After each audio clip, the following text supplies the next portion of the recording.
الحمد لله نحمده ونستعينه ونستغفره ونؤمن به ونتوكل عليه ونعوذ بالله من شرور أنفسنا ومن سيئات أعمالنا ونعوذ بالله من شرور أنفسنا ومن سيئات أعمالنا من يهده الله فلا مضل له ومن يضلله فلا هادي له ونشهد أن لا إله إلا الله وحده لا شريك له ونشهد أن سيدنا وحبيبنا ونبينا ومولانا محمدا عبده ورسوله صلى الله تعالى على خير خلقه محمد وعلى آله وأصحابه وبارك وسلم تسليما كثيرا كثيرا أما بعد فأعوذ بالله من الشيطان الرجيم بسم الله الرحمن الرحيم إن عدة الشهور عند الله 12 شهرا في كتاب الله يوم خلق السماوات والأرض منها 4 حرم صدق الله مولانا العظيم.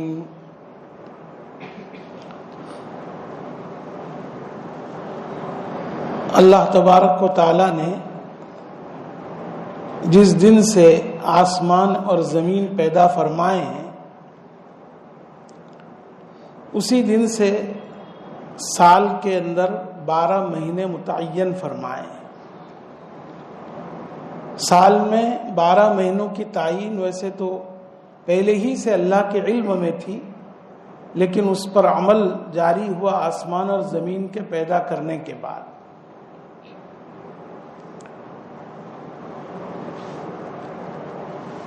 پھر ان 12 مہینوں میں سب سے پہلا اسلامی مہینہ یہ محرم الحرام ہے، جو ان 4 حرمت والے مہینوں میں شمار ہوتا ہے جس کا خود اس آیت میں بھی تذکرہ ہے. منہا 4 حرم، 12 مہینے تو آسمان اور زمین کے پیدا کرنے کے بعد سے جاری ہے، ان میں سے 4 حرمت والے مہینے ہیں. حجۃ الوداع کے موقع پر رسول اللہ صلی اللہ علیہ وسلم نے اس کی وضاحت بھی فرمائی. 3 مہینے تو یہ مسلسل ہے، ذی قعدہ، ذی الحجہ اور یہ محرم جو شروع ہوا، اور 1 مہینہ رجب کا ہے. حضرت ابراہیم علیہ نبینا علیہ الصلاۃ والسلام کے زمانے کی شریعت سے یہ مہینے قابل احترام و قابل تعظیم سمجھے جاتے تھے، یہاں تک کہ کفار مکہ، مشرکین مکہ کے یہاں بھی ان مہینوں کا بڑا احترام کیا جاتا تھا. ان مہینوں کے اندر قتل، قتال، جنگ، اس سے بھی وہ لوگ اجتناب کرتے تھے، اور دیگر مہینوں میں کسی کی جان، کسی کا مال، کسی کی عزت محفوظ نہیں تھی. البتہ مکہ مکرمہ میں رہنے والے لوگ جو حرم کے خدام اور حرم کے پڑوسی سمجھے جاتے تھے، پورے حجاز اور علاقہ عرب میں قابل احترام سمجھے جاتے تھے. وہ جہاں کہیں بھی جاتے تھے تو ان کے مال، جان اور عزت کو کوئی چھیڑتا نہیں تھا، ورنہ اور کوئی بھی شخص دوسرے علاقے کا کہیں جاتا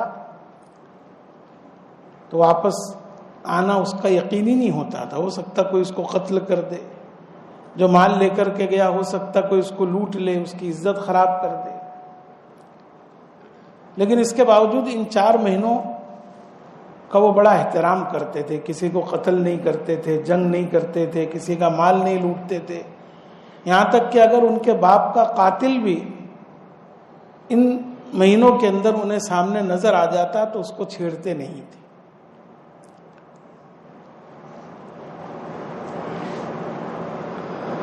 ان میں سے پھر یہ محرم الحرام کا مہینہ، ویسے ان مہینوں کے خاص خاص دن بھی بڑے قابل احترام ہیں۔ ابن رجب حنبلی رحمۃ اللہ علیہ نے لکھا ہے کہ ہمارے اسلاف کے یہاں 3 عشرے بڑے قابل احترام تھے، یعنی ان عشروں میں وہ عبادتوں کا بڑا اہتمام کرتے تھے۔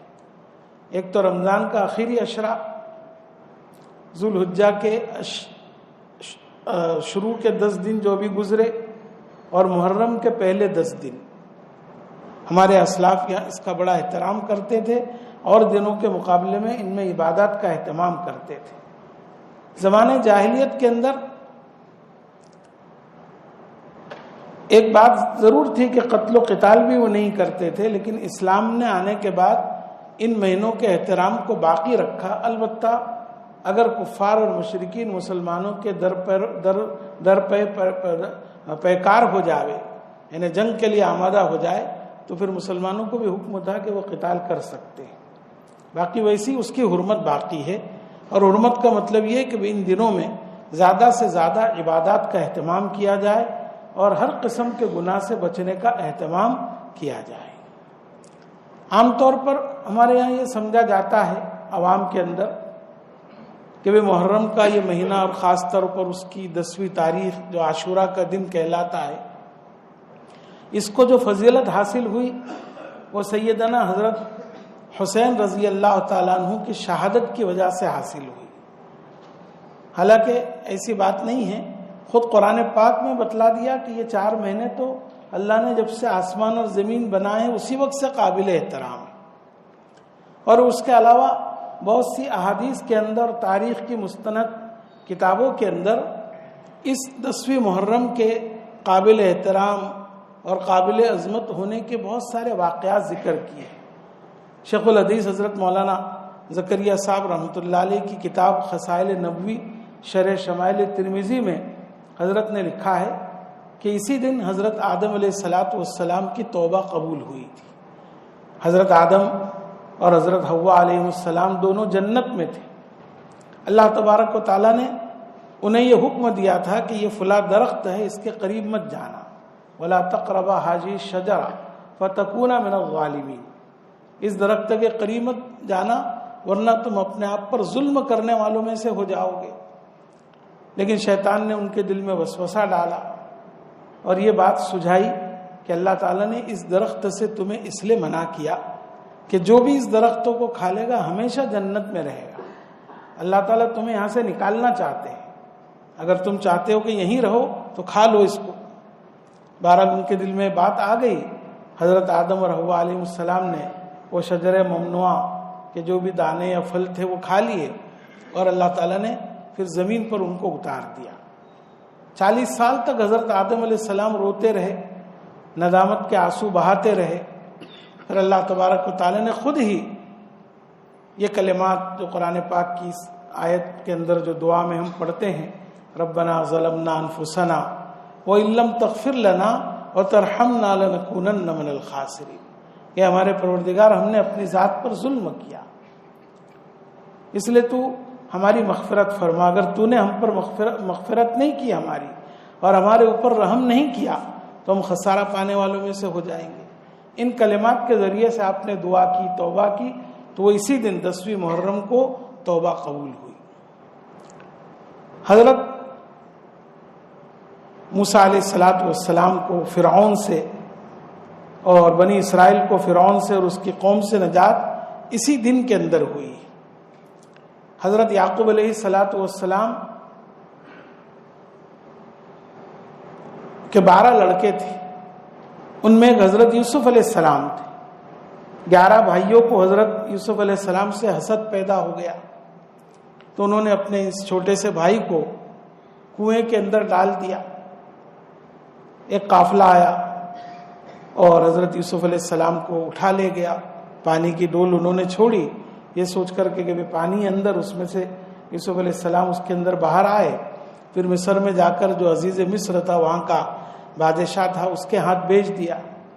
پھر حضرت یوسف علیہ السلام کو جیل جانا پڑا۔ پھر یہاں شام میں جو حضرت یعقوب علیہ السلام اور آپ کے 11 اولاد تھی، وہاں بھی قحط ہو گیا، تو وہ غلہ لینے کے لیے مصر آئے. مصر میں اس وقت حضرت یوسف علیہ السلام کو اللہ نے پھر حکومت عطا فرما دی تھی.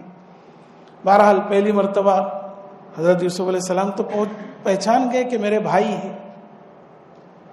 غلہ بھی دیا اور جو رقم تھی وہ بھی واپس کر دی. بھائی کے متعلق پوچھا جو ایک چھوٹا بھائی تھا بنیامین، اور کہا کہ آئندہ اس کو لاؤ تو ہی تمہیں غلہ ملے گا. حضرت یعقوب علیہ السلام کے پاس آ کر کے پھر بھائیوں نے درخواست کی کہ بادشاہ بڑے کریم ہے، شریف، اور اب تو انہوں نے شرط لگائی. بہرحال حضرت یعقوب علیہ السلام نے نہ چاہنے کے باوجود بنیامین کو بھیج دیا. پھر حضرت یوسف علیہ السلام نے چپکے سے انہوں نے کہا کہ میں تمہارا بھائی ہوں یوسف، اب کیسے روکنا ہے؟ تو خدام سے کہا کہ بھئی ہمارا جو خاص قسم کا پیالہ گلاس ہے وہ ان کے اناج کے بورے میں ڈال دیا جائے. جب سب کے اناج کے بورے بھرے گئے تو اعلان کیا گیا کہ اے قافلے والو تم چور ہو. بھائیوں نے کہا کہ ایسا نہیں ہو سکتا، ہم لوگ چور نہیں ہیں. اگر چور پکڑا گیا تو کیا؟ کہ آپ جو چاہے اس کی سزا دے. سب کے بورے تلاش کیے گئے تو وہ پیالہ بنیامین کے تھیلے میں سے نکلا.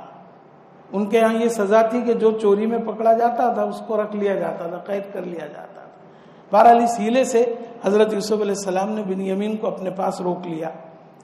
ایک بھائی تو پھر وہیں رک گئے کہ اب تو میں آؤں گا نہیں جب تک کہ اللہ تعالیٰ کوئی حکم نازل نہ کرے. اب باپ کو منہ دکھانے کو شرم آتی ہے. دوسرے بھائی گئے، انہوں نے کہا کہ یہ آپ کے جو بیٹا تھا اس نے چوری کر لی، اس وجہ سے جو ہے وہ پکڑے گئے اور ان کو وہاں کے بادشاہ نے چھوڑا نہیں. بہرحال پورا واقعہ ہے قرآن پاک میں.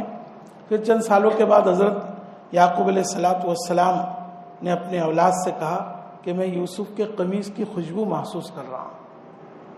کہا آپ تو پاگل ہو گئے ہو، برسوں سے یوسف کو یاد کرتے کرتے آنکھیں بھی چلی گئی. کہا نہیں، میں وہ اللہ سے ان باتوں کو جانتا ہوں جو تم نہیں جانتے ہو.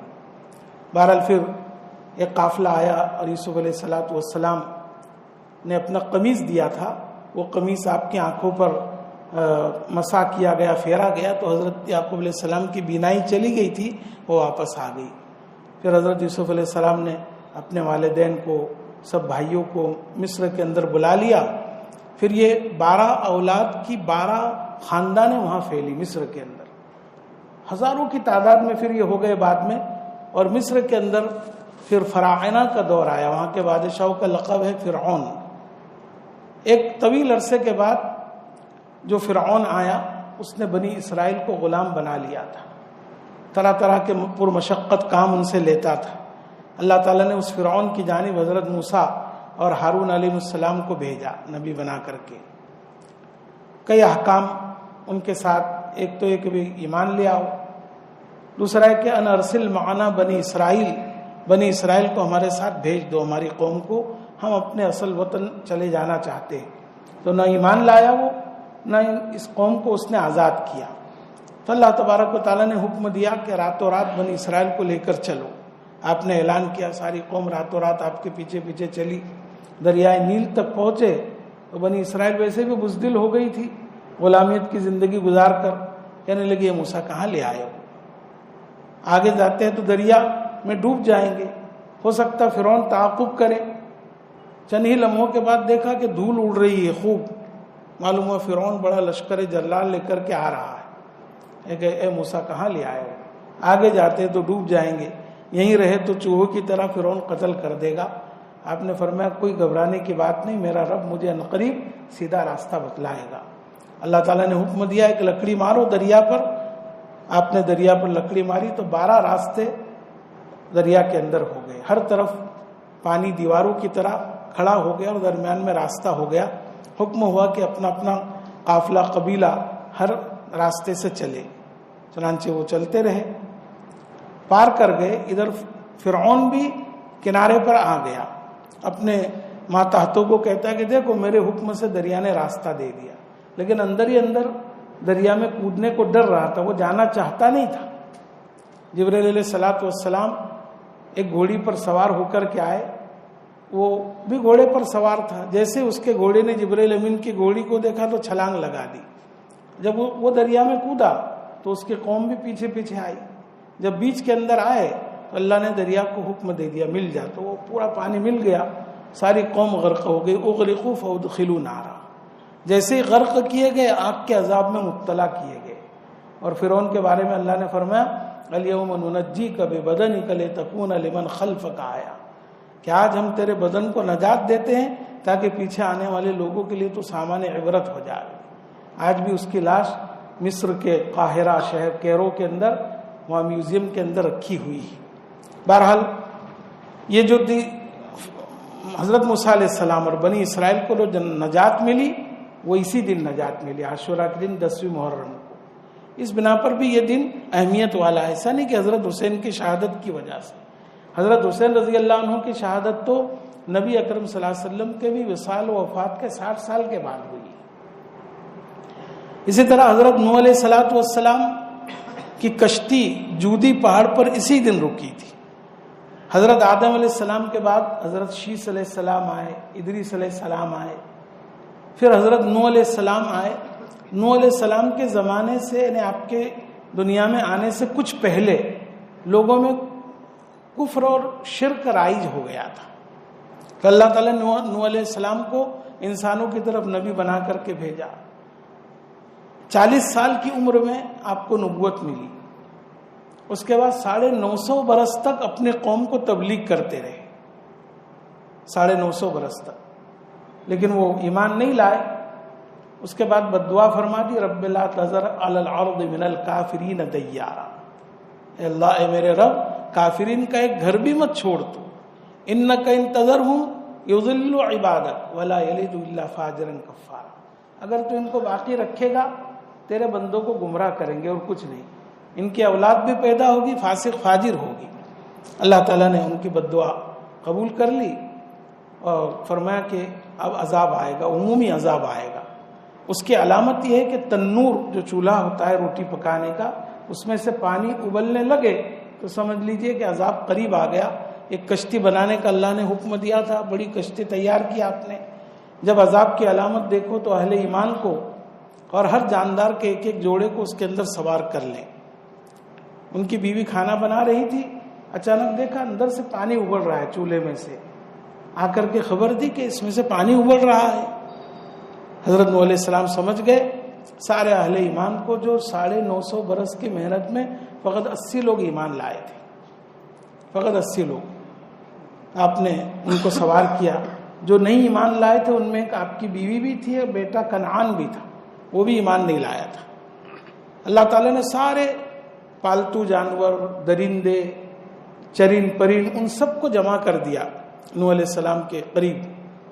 اور ایک طرف نر کی جماعت تھی، ایک طرف مادہ کی. آپ ایک ہاتھ مارتے تھے تو دائیں ہاتھ میں بکرا آتا، بائیں ہاتھ میں بکری آتی، ایک جوڑا آپ کشتی میں ڈال دیتے. پھر دوسرا ہاتھ مارتے تو گائے بیل آ جاتا، پھر بائیں ہاتھ میں گائے آ جاتی. اس طرح ہر جانور کا نر مادہ ایک ایک جوڑا فقط کشتی میں سوار ہوا، باقی سب جانور اس عذاب کے اندر ہلاک ہو گئے. البتہ یہ جو کیڑے مکوڑے تھے، حوام الارض، حشرات الارض، ان کو جمع نہیں کیا گیا، وہ سب کے سب مر گئے. پھر اللہ نے دوبارہ ان کو پیدا فرمایا. بہرحال یہ عذاب عمومی آیا. یہ عذاب ایسا تھا کہ کتنے مہینے رہا. 6 رجب المرجب کو، 6 رجب کو حضرت نوح علیہ السلام اور اہل ایمان کشتی میں سوار ہوئے. تو رجب، شعبان، رمضان، شوال، ذی قعدہ اور ذی الحجہ. یہ ذی الحجہ یہاں تک یہ چلتی رہی کشتی پانی میں 6 مہینے تک. اور 10ویں محرم کو جا کر کے جودی پہاڑ پر ٹھہر گئی. 10ویں محرم کو جودی پہاڑ پر جا کر ٹھہر گئی. وہ اتنے مہینے وہ چلی. اور اس دوران یہ کشتی کعبہ کے قریب بھی آئی. تو ایک روایت میں ہے، ویسے تو کعبہ کو اٹھا لیا گیا تھا اس طوفان کے آنے سے پہلے، لیکن پھر بھی اس کی جڑیں اندر تھی زمین میں. تو 7 چکر اس کشتی نے لگائے. اور ابن عباس رضی اللہ تعالیٰ عنہ کی روایت میں ہے کہ 40 دن تک یہ کشتی کعبہ کے ارد گرد گھومتی رہی اور پھر جودی پہاڑ پر جا کر ٹھہر گئی. وہاں اترے آپ کے 3 لڑکے تھے، سام، حام، یافس. پھر انہی سے پوری دنیا میں انسانیت کی نسل یہ چلی. سب انسان ختم ہو گئے تھے. اس لیے حضرت آدم علیہ السلام کو ابو البشر اول کہا جاتا ہے، انسانوں کے پہلے باپ. اور حضرت نوح علیہ السلام کو ابو البشر ثانی، انسانوں کے دوسرے باپ کہا جاتا ہے۔ آپ ہی کے 3 لڑکوں سے دنیا میں پھر یہ انسان چلے اور پھلے، آج سب انہی کی اولاد ہے، تین لڑکوں کی۔ بہرحال یہ کشتی جو ٹھہری تھی وہ 10 محرم کو۔ اسی طرح حضرت ابراہیم علیہ السلام کی پیدائش بھی اس دن بتلائی گئی، حضرت موسیٰ علیہ السلام کی پیدائش بھی اس دن بتلائی گئی، عیسیٰ علیہ السلام کا آسمان پر اٹھایا جانا بھی اس دن بتلایا گیا۔ حضرت ایوب علیہ السلام کو ایک بیماری لاحق ہو گئی تھی، دعا کی ربی انی مسنی الضر، اے میرے پروردگار مجھے بہت تکلیف لاحق ہو گئی، شفا عطا فرما دے۔ تو اللہ تعالیٰ نے وہ جو بیماری دور فرمائی، دعا قبول کر کے، وہ اسی دن حکم ہوا کہ اپنی ایڑی مارو زمین پر۔ حضرت ایوب علیہ السلام نے ایڑی ماری تو ایک صاف شفاف چشمہ پانی کا ابل پڑا، حکم ہوا اس میں سے پیو بھی اور اس سے غسل بھی کرو، تو ساری بیماری ختم ہو گئی۔ قرآن پاک میں اتنا ہے فقط کہ کوئی بیماری لاحق ہوئی تھی۔ بعض کتابوں کے اندر جو اسرائیلی روایتیں ہیں من گھڑت ہے کہ ایوب علیہ السلام کو ایسی بیماری ہو گئی تھی، پورے بدن میں پھوڑے پھنسیاں ہو گئی تھی اور کیڑے گھومتے تھے، اور کوئی کیڑا گر جاتا تو اٹھا کے رکھتے تھے اور کہتے تھے کہ اللہ نے تیری غذا میرے بدن میں رکھی۔ یہ سب من گھڑت ہے روایتیں۔ انبیاء علیہ السلام کو بیماری ہوتی ہے، لیکن ایسی بیماری نہیں ہوتی ہے کہ لوگوں کے دل میں نفرت پیدا ہو جائے، اس لیے یہ سب روایتیں غلط ہیں۔ قرآن میں اتنا ہے کہ کوئی تکلیف لاحق ہوئی تھی۔ بہرحال پھر اللہ تعالیٰ نے ان کا مال دولت ہلاک ہو گیا تھا، آزمانے کے لیے، بال بچے سب ختم ہو گئے تھے، دوبارہ اللہ نے ان کو زندہ کر دیا، بلکہ اس سے دگنا دیا اور دگنی اولاد عطا فرما دی۔ تو یہ اسی دن قبول ہوئی آپ کی دعا۔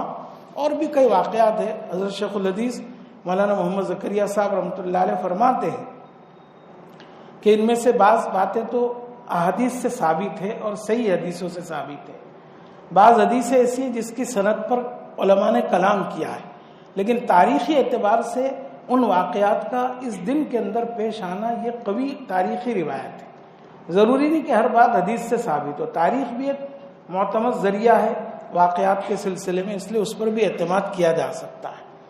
بہرحال تو یہ بات جو عوام میں مشہور ہے کہ عاشوراء 10ویں محرم کا دن اسی لیے قابل احترام ہے کہ حضرت حسین رضی اللہ عنہ کی شہادت ہوئی، ایسی بات نہیں، بلکہ یہ کہہ سکتے ہیں، ہم کہنا چاہیے کہ شہادت ایک بڑا اونچا مقام ہے، اور 10ویں محرم کا دن اللہ کے ہاں بڑا قابل احترام، قابل عظمت ہے۔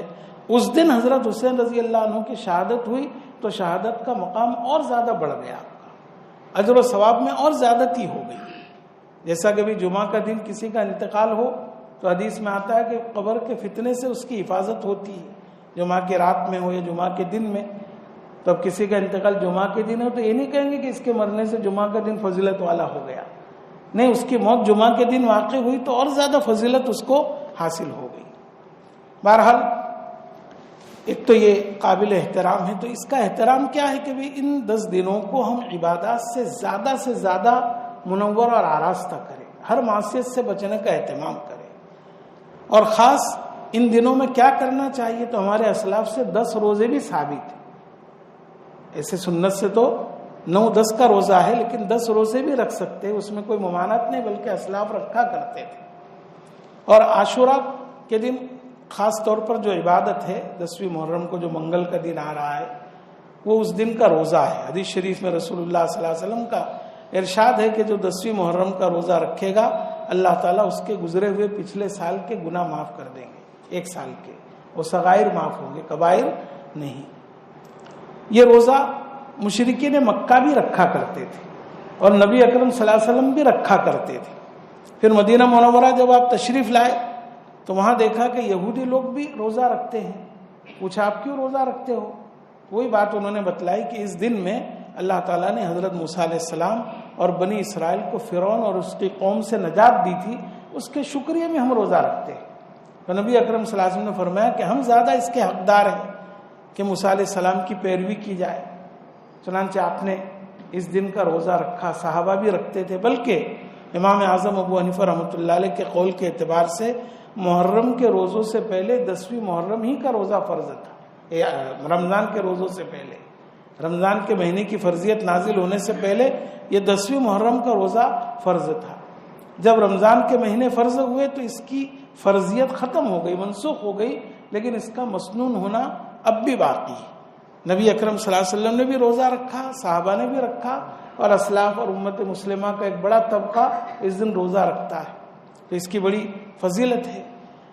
پھر ابتدا میں جب نبی اکرم صلی اللہ علیہ وسلم مدینہ منورہ تشریف لائے تو وہ احکام جن میں صراحتاً ابھی قرآن پاک میں کوئی حکم نازل نہ ہوا ہوتا یا اللہ کی طرف سے کوئی حکم آپ کو نہ بتلایا ہوا ہوتا, تو اس میں آپ یہودیوں کے ساتھ موافقت کرتے تھے کہ وہ اہل کتاب ہے, اس لیے وہ عمل جو کرتے تھے حضور بھی کرتے تھے. ایک مصلحت اس میں یہ بھی تھی تاکہ وہ ہم سے قریب آئے, ایمان لے آئے. لیکن ایسا کرنے کے باوجود بھی یہودی لوگ نبی اکرم صلی اللہ علیہ وسلم کی مخالفت کرتے تھے, طرح طرح کی تکلیفیں پہنچاتے تھے, اور آپ کی ایذا رسانی میں انہوں نے کوئی دقیقہ نہیں چھوڑا. اس لیے پھر اللہ کے رسول صلی اللہ علیہ وسلم نے اپنا طرز بدل دیا کہ اب عبادات, معاملات, ہر چیز میں یہودیوں کی مخالفت کرنے لگے. چنانچہ اسی وجہ سے صحابہ کرام رضی اللہ تعالیٰ عنہ اجمعین میں سے کسی نے ایک دن یہ بات عرض کی کہ یا رسول اللہ, ہم بھی اس دن روزہ رکھتے ہیں, یہودی بھی روزہ رکھتے ہیں, تو ان کے ساتھ مشابہت ہو رہی ہے. تو آپ نے فرمایا کہ آئندہ سال میں رہوں گا تو میں 9 تاریخ کا بھی روزہ رکھوں گا, 9 کا بھی رکھوں گا. لیکن دوسرے سال محرم کا موقع نہیں ملا اور آپ کی وفات ہو گئی, لیکن آپ نے تمنا ضرور ظاہر کی. اس لیے علماء نے لکھا ہے کہ بھئی 9 اور 10 کا روزہ رکھنا چاہیے. 10 کا روزہ تو مسنون ہے ہی, 9 کا بھی ساتھ میں رکھے تاکہ یہودیوں کی مخالفت بھی لازم ہو. لیکن اگر کوئی 10 کا ہی روزہ رکھتا ہے, 9 کا نہیں, تو بھی یہ فقط مکروہ تنزیہ خلاف اولا ہے. کوئی اس کو حرام نہیں کہیں گے, کوئی گناہ نہیں کہیں گے. مسند امام احمد میں ایک روایت ہے کہ 9 اور 10 کا روزہ رکھو, یا 10 یا 11 کا روزہ رکھو تاکہ یہودیوں کی مخالفت ہو جاؤ. ویسے مولانا منظور نعمانی صاحب رحمۃ اللہ علیہ نے معارف الحدیث میں لکھا ہے کہ آج کل جو یہود ہے دنیا میں آباد, وہ لوگ یہ شمسی اعتبار سے, یعنی انگریزی تاریخ کے اعتبار سے عاشورہ کا روزہ رکھتے ہیں. تو ہم اگر اسلامی اعتبار سے 10 محرم کا روزہ رکھتے تو ہمارا ان کا روزہ ایک ساتھ نہیں ہوتا ہے. اس لیے اگر کوئی ایک دن کا بھی روزہ رکھے تو کوئی مکروہ نہیں کہا جائے گا, وہ علت کے ختم ہونے کی وجہ سے. لیکن اس کا مطلب یہ نہیں ہے, تو ایک علمی تحقیقی بات ہے. اس کا مطلب یہ نہیں کہ جو لوگ برسوں سے 9-10 کا روزہ رکھ رہے اب 9 کا چھوڑ دے, 10 کا ہی رکھے. بہتر تو یہی ہے کہ 9 اور 10 کا رکھنا چاہیے. بہرحال ایک عمل تو اس میں یہ ہے جو سنت سے ثابت ہے. دوسرا عمل بیہقی شریف کے اندر روایت ہے, اور صاحب مشکات نے بھی وہ حدیث ذکر کی کہ جو شخص عاشورہ کے دن اپنے اہل و عیال پر رزق میں وسعت کرتا ہے تو اللہ تعالیٰ پورے سال اس کی روزی اور رزق میں وسعت فرما دیتے ہیں. حضرت سفیان رحمۃ اللہ علیہ فرماتے ہیں کہ ہم نے اس کو آزمایا تو اسی طرح پایا. اس سے معلوم ہوا کہ اس حدیث پر ہمارے اکابرین اور اسلاف نے عمل کیا ہے. اس لیے اس نیت سے 10ویں محرم کو اور دنوں کے مقابلے میں اپنے اہل و عیال پر کچھ زیادہ خرچ کرنا, کھلانے پلانے میں وسعت کرنا, یہ بھی کر سکتے ہیں اس نیت سے کہ اللہ سال بھر برکت عطا فرمائے. یہ کوئی مخصوص عبادت نہیں یاد رہے, اور کوئی مخصوص کھانا بھی نہیں بنانا چاہیے شیعوں کی طرح, ورنہ ان کے ساتھ مشابہت ہو جائے گی. عام دنوں کے مقابلے میں زیادہ وسعت کر سکتے ہیں. حضرت شیخ الحدیث مولانا محمد زکریا صاحب رحمۃ اللہ علیہ نے ایک اعتراض پیش کیا کہ 10 محرم کو تو اکثر لوگ روزہ رکھتے ہیں, پھر اہل و عیال پر وسعت کھلانے پلانے میں اگر کرے بھی تو کھائے گا کون؟ پھر روزہ سب کا ہے تو پھر برکت کیسے ہوگی؟ تو حضرت شیخ مولانا محمد یونس صاحب جونپوری رحمۃ اللہ علیہ نے جواب دیا کہ بھی مقصد یہ ہے کہ کھانے پینے کے انتظام میں وسعت کی جائے دن بھر, اور کھانا چاہے مغرب بعد کھایا جائے تو بھی فضیلت حاصل ہو جائے گی. تو بہرحال ایک عمل یہ بھی ہے, اس کو بھی کیا جا سکتا ہے. اس کے علاوہ محرم کے مہینے کو منحوس سمجھنا یہ اہل سنت والجماعت کا طریقہ نہیں. بہت سے لوگ ہمارے مسلمان سنی جو ہوتے ہیں سیدھے سادے علم سے ناواقف, وہ اس مہینے میں نکاح کو بھی بڑا منحوس سمجھتے ہیں. حالانکہ حضرت خدیجہ الکبریٰ رضی اللہ تعالیٰ عنہا کا نکاح اسی مہینے میں ہوا, محرم میں. اور حضرت علی رضی اللہ تعالیٰ عنہ جن کی فضیلت یہ شیعہ اور روافض تمام صحابہ پر ان کو افضل قرار دیتے ہیں. خود حضرت علی اور حضرت فاطمہ کا نکاح اسی مہینے کے اندر ہوا. اب نکاح پڑھانے والے دعا بھی کرتے ہیں اللہم الف بینہما کما الفت بین نبیک و حبیبک محمد صلی اللہ علیہ وسلم و بین الخدیجۃ الکبریٰ رضی اللہ تعالیٰ عنہ. یہ دعا تو کرتے ہیں کہ اللہ جیسے حضور میں اور خدیجہ میں محبت دی تو اس جوڑے میں بھی محبت ہے. بین علی و فاطمہ، علی اور فاطمہ میں جیسی محبت ان میں محبت آئی وہ تو اسی مہینے میں نکاح کی برکت سے آئی. تو پھر اس کو منحوس سمجھنے کا کیا مطلب ہے؟ لیکن بہت ساری باتیں ایسی عوام میں وہ چل پڑتی ہے اور لوگ اسی پر عمل کرتے ہیں. سفر میں بھی لوگ نکاح کو منحوس سمجھتے ہیں، حالانکہ ایسی کوئی اس کی حقیقت نہیں. کوئی مہینہ منحوس نہیں ہے، یاد رہے. وہ مہینہ، وہ دن، وہ گھڑی منحوس ہے جس میں انسان اللہ کی نافرمانی کرے. حضرت ابن عباس رضی اللہ تعالیٰ عنہما سے ایک شخص نے سوال کیا کہ کون سا عمل سب سے افضل ہے، کون سا دن سب سے افضل ہے اور کون سا مہینہ سب سے افضل ہے. تو ابن عباس رضی اللہ عنہما نے فرمایا کہ سب سے اچھا عمل 5 وقتہ نمازوں کا اہتمام، یہ سب سے اچھا عمل. سب سے افضل دن جمعہ کا دن اور سب سے افضل مہینہ محرم کا مہینہ. وہ شخص 3 دن تک سوال کرتا رہا اور حضرت ابن عباس یہی جواب دیتے رہے. پھر وہ حضرت علی رضی اللہ عنہ کے پاس آیا. حضرت علی رضی اللہ تعالیٰ عنہ سے بھی سوال کیا. حضرت علی نے فرمایا تم پوری دنیا کے علماء کو بھی یہ سوال کرو گے وہ وہی جواب دیں گے جو ابن عباس نے دیا ہے. لیکن اگر تم میری رائے پوچھنا چاہتے ہو تو میں بتلاتا ہوں کہ میرے نزدیک سب سے اچھا عمل وہ ہے جو اللہ کے ہاں قبول ہو جائے. سب سے اچھا عمل وہ ہے جو اللہ کے ہاں مقبول ہو، قبول ہو جائے. سب سے افضل مہینہ وہ ہے جس مہینے میں انسان اللہ کی طرف رجوع کرے اور معصیت میں مبتلا نہ ہو، وہ مہینہ سب سے افضل ہے. اور سب سے افضل دن وہ ہے کہ جس دن انسان اللہ سے ملے تو ایمان کے ساتھ ملے. تو حقیقت یہ ہے کہ کوئی مہینہ کوئی دن منحوس نہیں. نحوست تو ہماری بدعملیوں کی ہوتی ہے، ہماری معصیتوں کی ہوتی ہے. بہرحال پھر یہ عاشورہ کے دن تعزیہ داری اور اس کے سامنے تعزیہ بنانا، اس کے سامنے اپنی مرادیں اور منتیں مانگنا، یہ تو بہرحال سب شرکیہ افعال ہے. یہ تعزیہ کب شروع ہوا؟ 352 ہجری میں. 352 ہجری میں معز الدولہ بن بویہ شیعہ بادشاہوں میں سے گزرا ہے. اس نے 352 ہجری میں مصر کے اندر یہ بادشاہ تھا، یہ اعلان جاری کیا کہ 10ویں محرم کو ساری دکانیں بند رکھی جائے، سارا بازار مارکیٹ سب بند. مرد بھی عورتیں بھی سب گلی کوچیوں میں باہر نکلے اور کالے بالوں کے یا کالے کپڑے اپنے بدن پر پہنے، اور عورتیں جو ہے اپنے سر کے بالوں کو بھی کھول دے، سر اور چہروں پر اوڑھنی دوپٹہ نہ ڈالے، اور پھر اپنے چہروں پر مارے، سینے کو کوٹے، بال نوچے اور حضرت حسین رضی اللہ تعالیٰ عنہ پر ماتم کرے، نوحہ کرے، یعنی بیان کر کر کے روئے. اہل سنت والجماعت بھی تھے مصر میں لیکن وہ کمزور تھے، تو انہوں نے اتنا تو کیا کہ ان کے جلوسوں میں شریک نہیں ہوئے. دوسرے سال اس معز الدولہ نے جبر کیا کہ تمہیں شریک ہونا پڑے گا، تو وہ شریک نہیں ہوئے. تو پھر بڑی جنگ ہوئی اہل سنت والجماعت میں اور ان شیعوں میں. بہرحال اس کا بانی یہ ہے. اس وقت سے پھر یہ مشرقی علاقوں کے اندر بھی، ہمارے اس ملک میں، پڑوس کے ملک میں، اور جہاں جہاں بھی یہ شیعہ لوگوں کا تسلط رہا بادشاہوں کا، یہ رسم چلی اور پھر یہ ماتم اور تعزیہ داری شروع ہوئی. اہل سنت والجماعت جو اہل حق ہے وہ تو اس کو حرام قرار دیتے ہی ہے.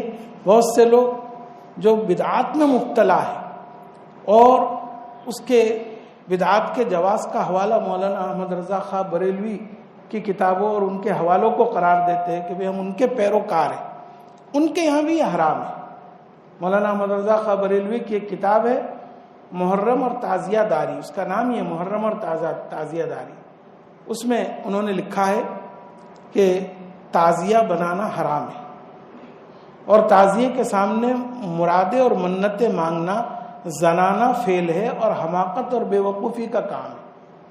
ایک اور کتاب ہے عرفان شریعت اس میں لکھا ہے کہ کسی گلی سے تازیہ گزرے تو اس سے اعراض کرنا چاہیے، منہ موڑ دینا چاہیے، دیکھنا بھی نہیں چاہیے۔